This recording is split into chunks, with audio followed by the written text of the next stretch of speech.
it's really about relationship. And one of the things I've always loved about continuous improvement is that you're helping people understand how they can do things, better, faster, cheaper, right? And yes, I get that, but also you're helping them develop a career path that's really going to sustain them moving forward.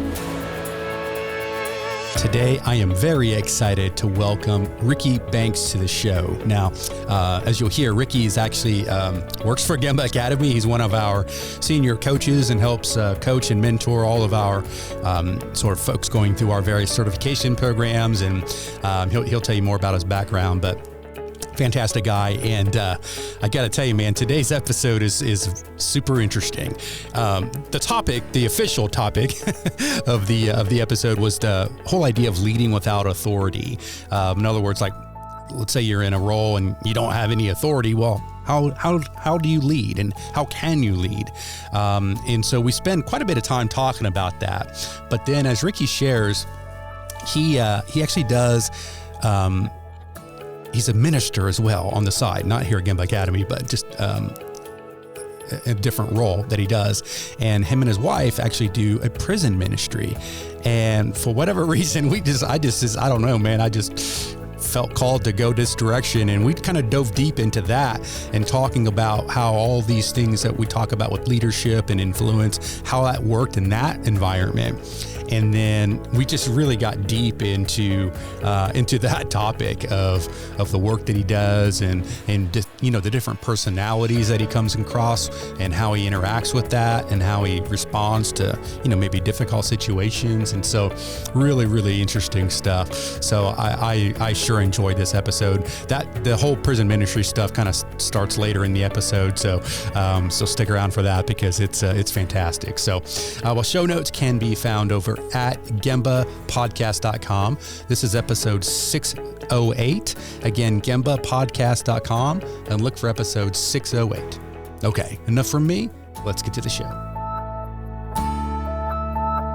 Ricky, welcome to the show. How's it going? Good. How are you, Ron? I'm doing well.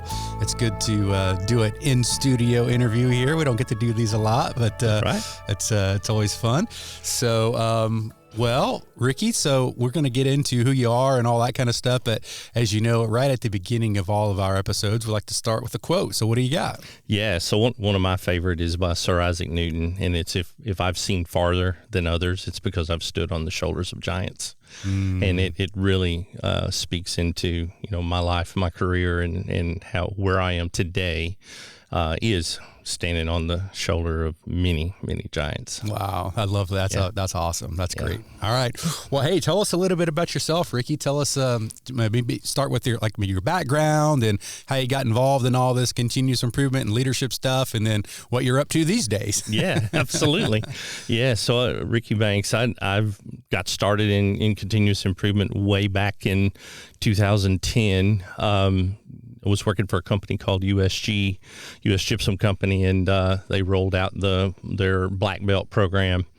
And prior to that, I had come up through the floor in manufacturing, worked my way into middle management and then into quality and environmental. And next thing you know, I was being trained to be a black belt.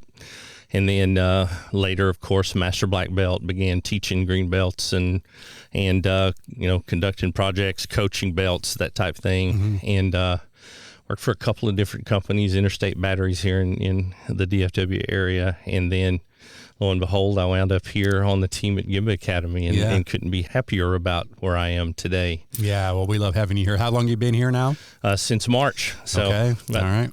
All right. 7-8 months. All right. Well, that sounds great. So, all right. Well, so the topic of the day is really, I guess maybe we'll frame it as leading without authority. Yeah. So to open up, just that phrase, probably all heard it, but what's it mean to you to lead without authority?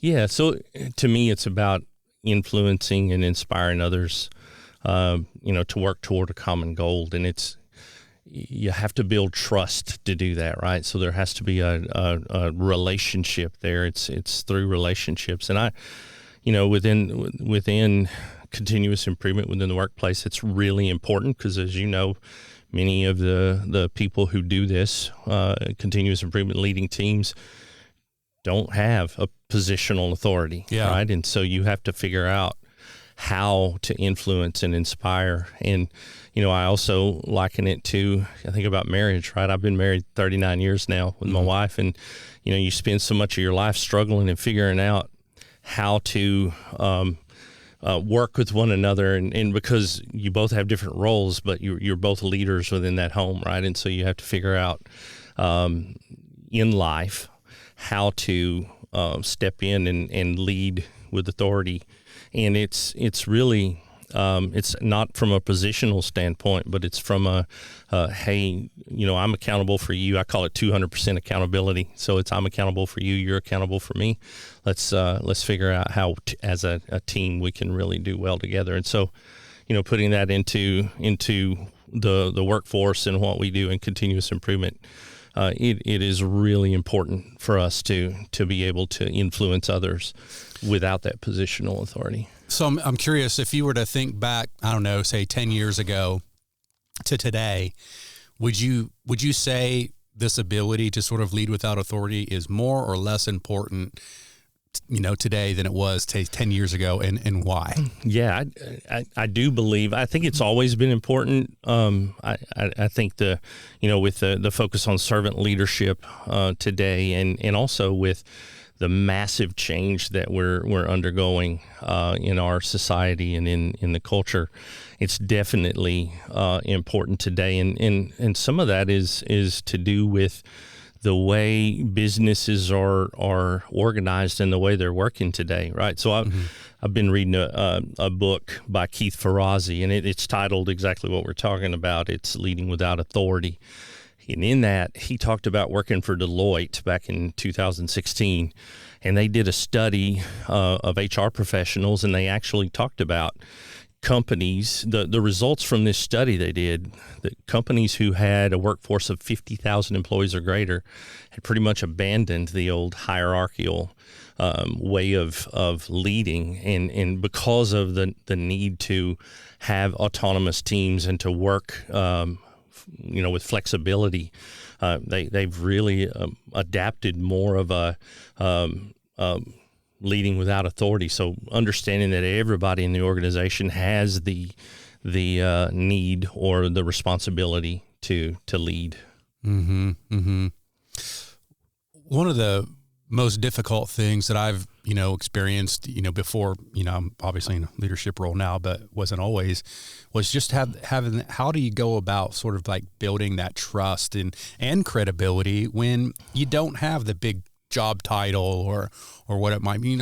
I remember just being I was just sort of a frontline continuous improvement, professional and getting after it, trying to make things better, but nobody reported to me, and nobody necessarily, I wouldn't say they didn't respect me, but especially early on, you got to sort of earn your stripes, right? So like, how do you go about that if you don't have that, big job title or whatever it might be? Yeah, that's great. And you and I come from the same background. So coming up through the ranks, as it were, from the shop floor on, to me, everything's about relationship, right? Whether you're talking about your home life or you're talking about work, it's all about relationship. And so to build that trust, first you have to develop those relationships, and you have to have vulnerability and humility in order for people to get close and come into your world.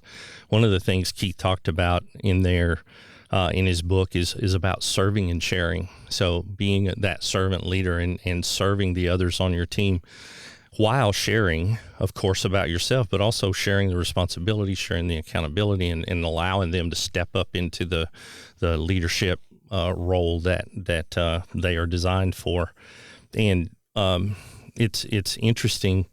You have to understand that your power as a leader is not attached to your title or role, but it's the impact you have on people and the impact you have on teams. And so once you understand that, and you understand that one of your primary roles is in helping others find that niche, right? To find that place where they fit in, to lead in that area, it gets easier. But to your point, it's certainly not easy without the title. Mm-hmm. But you have to put yourself out there and be vulnerable and But we've also all experienced, I'm sure, of course, for you, not presently, not now, but we've had situations to where somebody did have the title and we still didn't respect them. Yeah. Right. And that's arguably even more damaging, right? Yeah, 100%. Yeah. You think about the old command and control mindset, right? Yeah. And I've learned from really good leaders, and I've learned from some really bad leaders. Probably learn more from the bad ones, really. 100%, absolutely, of what not to do in relation to your leadership approach. So think about, has there been anybody in your life that I don't know, it's just been a sort of a spectacular leader and maybe they were able to do it with or without authority? Yeah, 100%. I've been blessed to be in a position where I've worked with some really good people. And of course, coming up through, building the initiative at U.S. Gypsum Company, I was part of the front lines of that. And one of my friends, his name is Phil Reale, tremendous leader. And it was amazing to see how he could walk into a room. We're talking going into a new facility. He's never met anybody there before. Walk into a room, and he had such charisma and a way of approaching people and pulling them in and helping them feel heard. That he was able, but by the end of the day, everybody's ready to run through a wall for him. I mean, it was just amazing. And I watched Phil, and of course learned a lot of really good things from him. Of course, at some point he was part of the team as we started the Corporate Excellence Group there at USG, and he was instrumental in helping build that alongside of several others, including myself. But he was really impactful and still is to this day. Now, of course, today he has the title to go along with that. But that authority that he brought had no title attached to it, right? He was just a guy who was trying to teach people how to get better and continuously improve. So he was really awesome. And I'm going to say this, and the listeners and yourself may go, "Oh, he's going for points," but I'll say I want to talk about my wife. So I told you we have a nonprofit ministry, and she goes into jail and prison to work with the ladies who have made some wrong decisions, right? That wound them up in some really dark places and ultimately behind bars. But those decisions, at some point, they're going to get out, right? And so she really is driven to help them figure out how to make better decisions and in life, and not wind up back there, right? So I've watched her build a team of similarly minded women who really didn't think they had what it took to do that, and so she not only built a team, but she also has helped a vast number of women throughout her time, whether it was in North Alabama where we lived for 20 years or now here in the Dallas-Fort Worth area. And just this last May, while I was here, we actually had an event at a men's prison here in East Texas, in which in a 12-hour period we fed and ministered to 850 inmates in a 12-hour period. Still to this day, the largest planned event that this prison has experienced, and the output from that has been amazing. But the thing is, I helped along the way a little bit, but my wife, without title, without authority, pulled a team of 40 volunteers together, planned the whole thing, developed what we were going to be doing, and then worked, tirelessly with the prison coordinators and those type of things to really make that event successful. And it was really fun to be a part of, but it was more fun to watch as she's led. I'm curious, and I didn't really intend to go this direction with this conversation, but I'm just genuinely curious. how's it make you feel when you go into a prison and maybe it's not even a big group, it's one individual? Yeah. And I don't know, like, what's that like? Because I've never done it. Yeah. I've always, in a way, of my heart has been moved to do that, but I've just never done it. Yeah. So what's that like? In the beginning, if I'm honest, it's intimidating. Is it scary? In the beginning, it certainly is. Yeah. When you walk in and you pass a sign that says "No hostages beyond this point," but you get in there and what you find is those men and women are again just people who have made some terrible mistakes and some terrible decisions in their life. Most of them, came from broken homes, had one or no parents, and they were raised by their grandparents, whatever. They came out of a place where, everybody in their family were doing drugs or whatever the situation was, and they weren't afforded the same educational opportunities we were. And I'm not talking about, college or anything like that. I'm just talking about basic.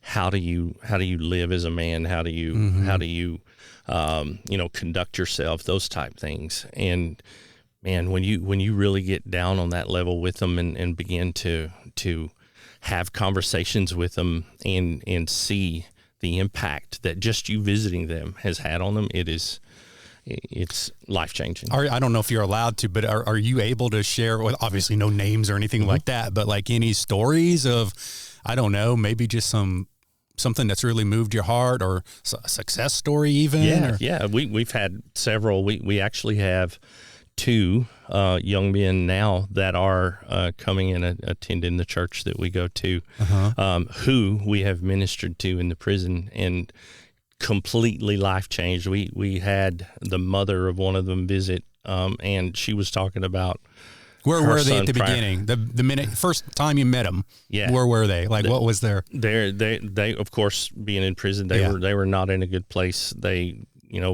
understood what they had done and what put them there, and that. Were they repentant at the beginning, like sorry for what they did, or at that point? By the time we met them, we had to understand some of these men have probably been in there 10 years, 5 years, what have you. But yeah, absolutely. But it's just it's amazing to see what's going on there. One of them now there's a ministry that actually will help them start, because it's so hard for them to find a job, having an offense on their record. There's a ministry that will actually work with them and help them become entrepreneurs. And they're one of the guys that I was just talking about has started his own lawn business, and he's really doing well for himself. Oh, that's fantastic. How's that make you feel? It's awesome. Yeah. 100%. I'm wondering, like, when you think about the work we do here at Gemba Academy, and obviously in your role, you're coaching people all the time. Talk a little bit about how all these things that we've been talking about sort of apply even to coaching, a professional. You got a person in here trying to get their master black belt with us, and you're coaching them up, so they're very different type of person, right, than say in a prison. But is there, I don't know, like, how do you going about it? Like, I'm sure you got the same playbook, right? But maybe you apply it obviously differently. Yeah, 100%. It's again, you go back to it's really about relationship. And one of the things I've always loved about continuous improvement is that you're helping people understand how they can do things, better, faster, cheaper, right? And yes, I get that, but also you're helping them develop a career path that's really going to sustain them moving forward, and helping them learn how to see things from a waste perspective, and really go about even in their personal lives. So anytime I'm coaching, I generally try to tie what we're doing back to them personally. I try to get to know them and help them understand how these techniques and concepts that we teach apply to life, regardless whether you're talking about career or not. And that's one of the things, when in my introductions in every class that I teach, I talk about my passion for people, and how those same leadership concepts and the same concepts of continuous improvement help me in helping them get better and helping them figure out how to make better decisions. It's all, yes, it's scientific thinking, and there are structures and things that help keep those in place. But ultimately, it really is behaviors and thinking, and it's helping them get to the point where they can understand that. Yeah, no, that's fantastic. If somebody were interested in, I don't know, getting involved in prison ministry. Well, even if that's not ministry, like just, maybe they're not into that side of it. They're not pastors or they're not trained or anything like that, but they just want to go and be a friend to someone. Like, is that a thing?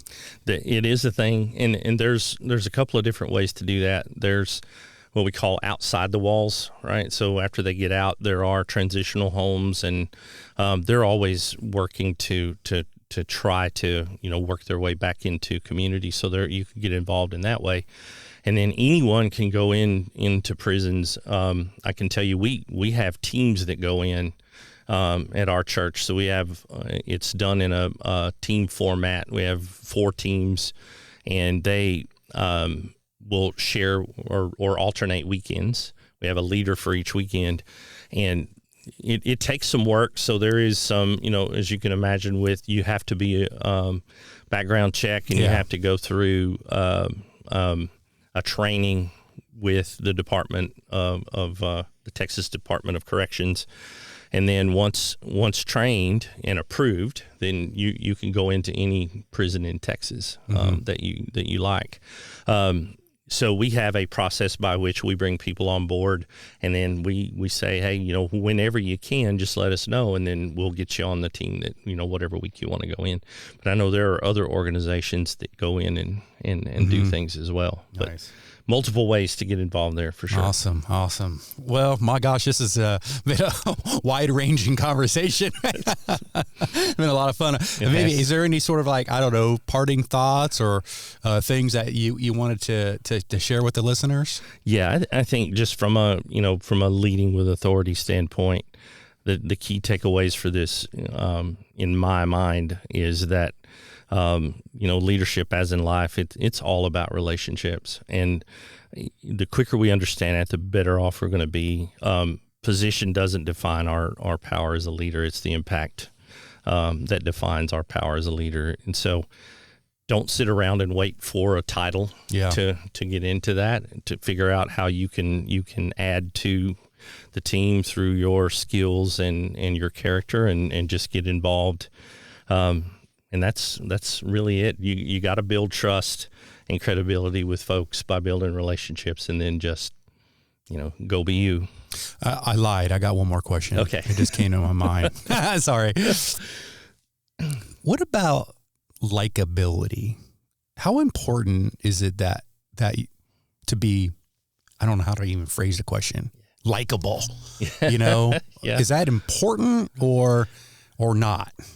So I want to say yes, but I also want to say that it's obvious you're not going to like everybody, right? And but because you need people, you need their skill sets, and you need their abilities on your team, you have to figure out how to have a relationship with those people and draw out of them what is needed to be successful, right? Well, and then another way I was going to frame the question was, like, for you, for example, you're walking into a prison, or you're walking into wherever, and you're going to talk to someone. How important is it that they like you, or don't mind being around you? Or you know what I'm saying? Yeah. Like, I definitely think it's important. It goes back to being vulnerable and humble.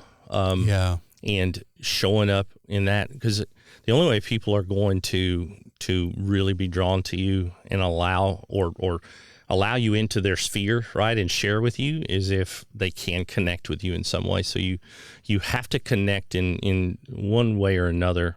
Again, it may not be to the depth that you would like, but you have to. I go back to, don't want to get too much into the Bible, but what is said there about I make myself all things so that I can reach many, right? Yeah. As a leader, same thing. Yeah. Well, I don't know if I've studied a little bit, not a lot, but the whole NLP, neuro linguistic programming. I don't know if you looked into that at all, but it's really all about sort of how to sort of meet people where they are. So like I'm imagining walking into a prison and you're sitting down with some person and they're angry and they're rough and tough kind of thing. And NLP would have you sort of, in a way, one of the things is like kind of matching or pacing, like to not go in there and just be like a cupcake because they're going to just eat you up. 100%. Right. So sort of like meeting them where they are kind of thing. So 100%. I don't know if there's any of that, you know? Yeah, for sure. And if I know we're running out of time, but one example. So that event that we did where we fed in Minister Day, 150 men. Young man walked in. We were having them. So we're in a cage out in the middle of this, out in the open. There's a basketball court that they have caged. Well, they would bring in 100 men, and then they would close. Like we were in there with one guard. And so there's this young man that walks up to me, and we're just getting started. And our praise team members had gone to get water and take a break before they got started. And he walks up to me and he says, "Where's all your people going? Are they scared?" And I looked at him and I said, his name was Jake. He said, like from State Farm. And I said, okay, I'm going to remember that, Jake.